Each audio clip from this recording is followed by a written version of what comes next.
தான் காரணம். ஒண்ணு வந்து தளபதி அண்ணன், இன்னொரு வந்து தளபதி ஃபேன்ஸ்.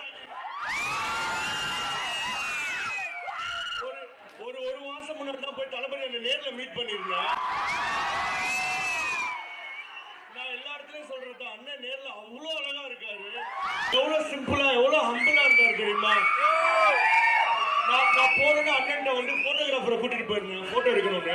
அவர் முதல்ல போட்டோகிராஃபரை வெளில வெயிட் பண்ண சொல்லிட்டு முதல்ல நம்ம 20 நிமிஷம் பேசுவோம்னு சொல்லி, நீங்க உங்க தேட்டர்ல ஒன்ஸ் மோர் போறதெல்லாம் நான் பாக்குறேன், என் ஃபேன்ஸ் எப்பவுமே சந்தோஷப்படுத்துங்க அப்படின்னு சொல்லி சொன்னாரு. ஃப்ரெண்ட்ஸ், ஏப்ரல் 20 கில்லியை 4Kல ரீமாஸ்டர் பண்ணி ரிலீஸ் பண்ணியிருந்தாங்க. ஸோ கில்லி மூவியை இப்போதான் முதல் தடவை ரிலீஸ் பண்ற மாதிரியான அமோக வரவேற்பு கிடைச்சிருந்துச்சு. தளபதி ஃபேன்ஸ் எல்லாம் தியேட்டர்ஸ்ல வேற லெவல்ல வைப் பண்ணி செலிப்ரேட் பண்ணிட்டு இருக்காங்க. முக்கியமா ஒவ்வொரு சாங் வரும்போதும் ஃபேன்ஸோட செலிப்ரேஷன்ஸ் ஹை லெவல்ல இருந்துச்சு. கில்லி மூவியை ரிலீஸ் பண்ணி 50 days சக்சஸ்ஃபுல்லா ரன் ஆயிருக்கு. ஸோ 50வது நாளோட கில்லி மூவியோட வேர்ல்ட் வைட் கலெக்ஷன் 30 crores தாண்டி இருக்கிறதா சொல்லப்படுது. ஸோ ஃப்ரெண்ட்ஸ், கில்லி மூவியோட இந்த சக்சஸ் பத்தின உங்களோட கருத்துக்களை மறக்காம கமெண்ட்ல சொல்லுங்க.